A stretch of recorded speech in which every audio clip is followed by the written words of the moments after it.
आदाब, नमस्कार, सत श्री अकाल। दिल्ली में 16 साल की लड़की की चाकू मारकर हत्या के आरोपी साहिल को साकेत कोर्ट ने 2 दिन की पुलिस रिमांड पर भेज दिया है।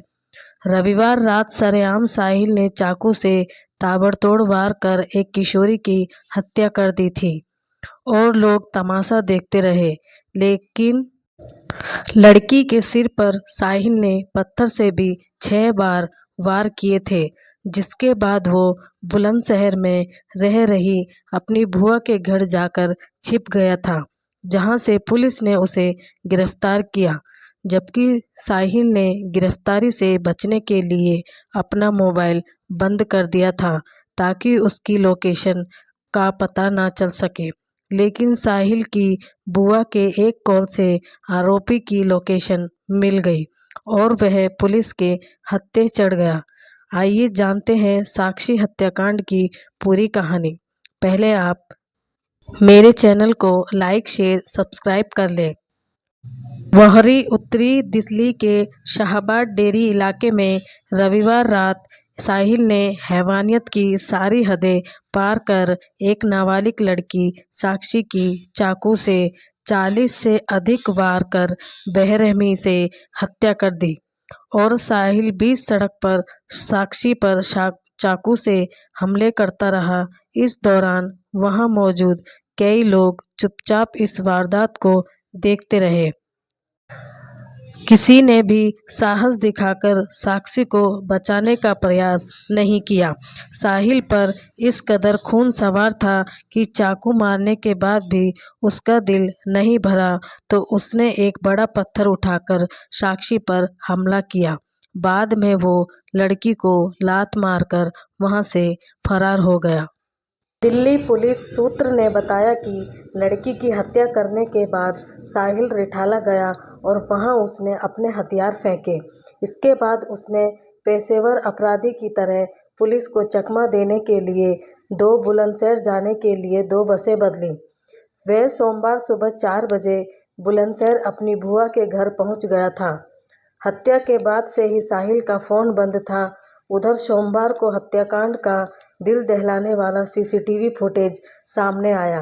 करीब 1 मिनट 26 सेकंड के वीडियो में साहिल बीच गली में साक्षी पर हैवानों की तरह हमला करता दिख रहा है। हैरान करने वाली बात यह कि वारदात के समय गली में काफी चहल पहल थी, लेकिन आरोपी बेखौफ साक्षी पर हमला करता रहा। किसी ने भी बचाने का प्रयास नहीं किया, जबकि एक लड़के ने थोड़ा हिम्मत दिखाकर एक बार साहिल को पकड़ने की कोशिश की, लेकिन साहिल के सिर पर खून सवार देखकर वह भी पीछे हट गया। आरोपी ने साक्षी पर चाकू से 35 से 40 वार किए। इसके बाद भी उसका दिल नहीं भरा तो उसने पत्थर से मारना शुरू कर दिया और फिर बड़े ही आराम से पैदल चलकर फरार हो गया। घटना के बाद पुलिस आरोपी साहिल के घर पहुंची, लेकिन यहां कोई नहीं मिला।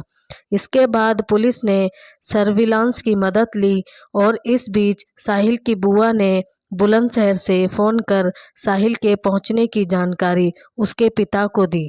इस कॉल से ही पुलिस को साहिल की लोकेशन मिली। फिर पुलिस साहिल के पिता को साथ लेकर बुलंदशहर के पहासू थाना क्षेत्र के गांव अटेरना पहुंची और साहिल को गिरफ्तार कर लिया। साहिल की बुआ के लड़के अमन ने बताया कि साहिल सोमवार सुबह करीब 4 बजे उनके घर पहुंचा था।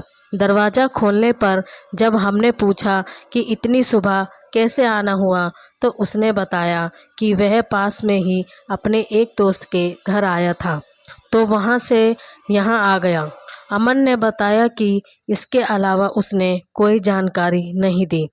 उन्हें पता नहीं था कि वह किसी की हत्या करके यहाँ आया है। साथ ही करीब 8 महीने पहले साहिल व उनके परिजन एक शादी में गांव आए। इसके बाद अब साहिल आया, कहा कि हम लोगों का दिल्ली में कम ही आना जाना होता है। उधर पोस्टमार्टम रिपोर्ट में साक्षी के शरीर पर चाकू के 16 घाव मिले हैं और खोपड़ी भी टूटी पाई गई है।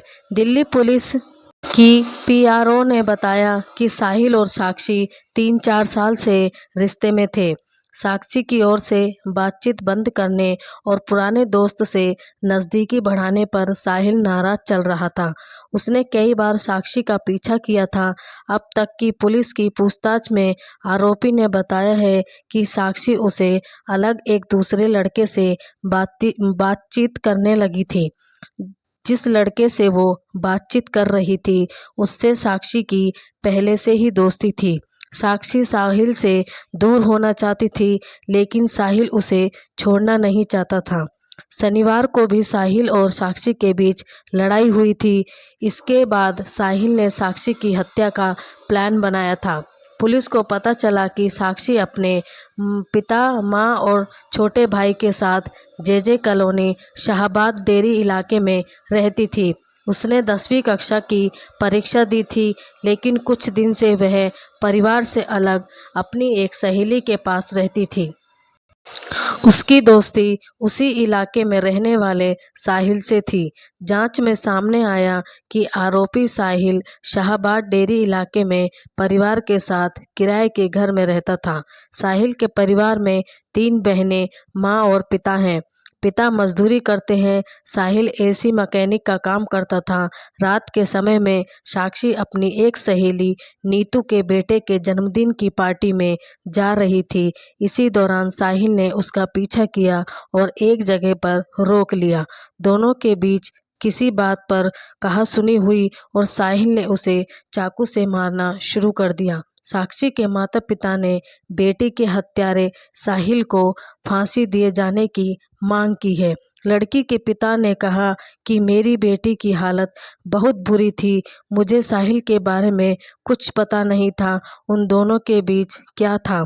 कल पूछताछ में मुझे पता चला मेरी बेटी का स्वभाव अच्छा था। मेरी मांग है कि जैसे उसने मेरी बेटी को मारा है वैसे ही उसे कड़ी से कड़ी सज़ा मिले, ताकि फिर से ऐसा कोई ना कर सके।